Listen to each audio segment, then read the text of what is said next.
throughout all our troubles and tribulations and pain and wounds and problems that we face in our lives, there is an eternal truth that is always hovering around us, within us, in the collective, in our own being.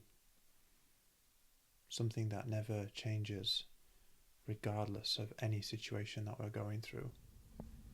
It's a simple truth. 3 words that we can always connect to no matter what's going on. I am here. No matter what's happening in our world, how much pain, how much joy, whatever it is, there'll always be space to take a breath and say, I am here. And that sentiment is something that we can speak, affirm, but it's also something that is affirmed to us. It's a relational affirmation. I am here. I am here. I am here. No matter what happens, I'll be here.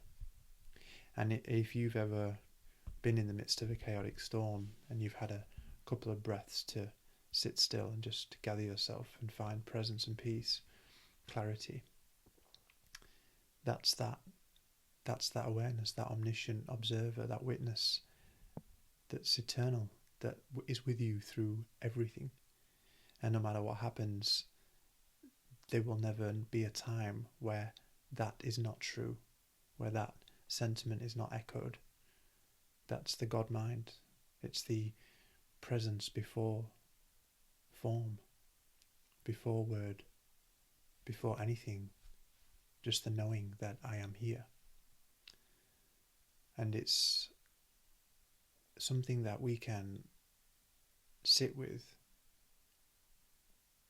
in our moments of chaos, when things are getting a bit uncomfortable. Sometimes the most powerful thing we can do is just take a breath and remind ourselves, I'm still here. And there will never be a time where that part of us is not accessible. It's hard sometimes when things are getting crazy out there, but the more time we sit with that part, the easier it is to access. And the more we access it, the easier it is for us to feel and sense and know that that is a sentiment that is offered to us by God. That through everything we have experienced, God never left us. And even though we may have forgotten, it still didn't change the fact God's holding our place. And many talk at these times about a time of awakening and moving into what, there's many different narratives, 5D, New Earth. We're going to have a solar flash, we're going to ascend, high frequency, high vibes, all this stuff.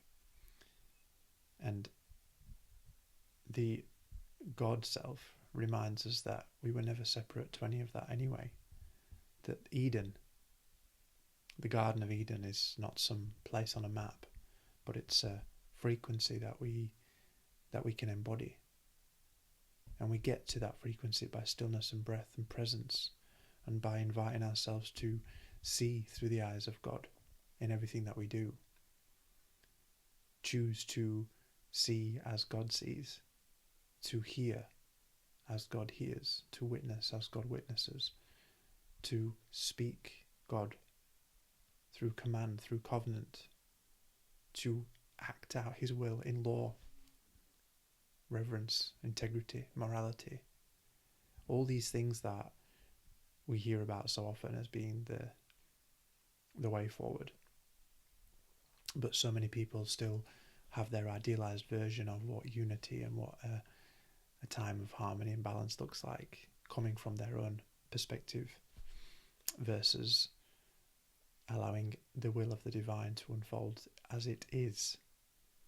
Because God sees everything as it is, does not offer you are bad, you are naughty, you have been exiled from the garden. That's a false belief that the culture has inherited, that there is such a thing as exile, that by the actions of our past we are somehow tarnished or looked upon to be less than. And even though we may play those games, the divine does not play those games. The divine sees the purity and innocence in everything and is always reminding us, I'm here, I never left you. Return to me in breath. Return to Eden, return to innocence, in breath, in prayer, in reverence. And that Edenic template will be restored. That is heaven on earth. That is new earth. That is ascension. That is all the things that people are looking for in the future, that they are expecting to be delivered to them, must be born through us, through our ability to witness and see as God sees in everything. It's not about not having an opinion, but it's about remembering that behind your opinion there is just what's unfolding, that everything that is unfolding is a condition of a law that is in motion. And if I obsess over why, I'm going to limit myself, because the question of why did this happen will take us back to the creation of the cosmos, and we still will not have our clarity.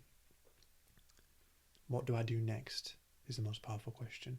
How can I see as God sees and move forward without my need for it to be my way, to look my way, for me to see somebody else getting their comeuppance? It's not up to us to be the judge, the jury, and the executioner. God will take care of all that.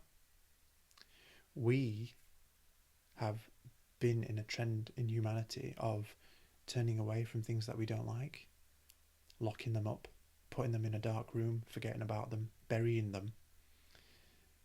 And what we haven't yet realised as a collective is that that only festers and creates more gross images that we then call evil. But everything needs to be witnessed. The divine's edict is to explore itself through every potential, to see it as it is, and then go, interesting, now I know the cause of that effect. How do I choose now? So it's not to say that we don't deal with some of the uncomfortable situations in our life, but it's that whilever we don't allow ourselves to witness it and shed light on it, we are never going to rid ourselves of those stories anyway. They're just going to come back out and show themselves in more distorted ways. So the witnessing part, the holy witness, sees it as it is and then moves forward with new wisdom, with new insight, with new clarity. So how can I serve in this world? The best way to serve is to say, I see you, I'm right here, and I'm not going anywhere.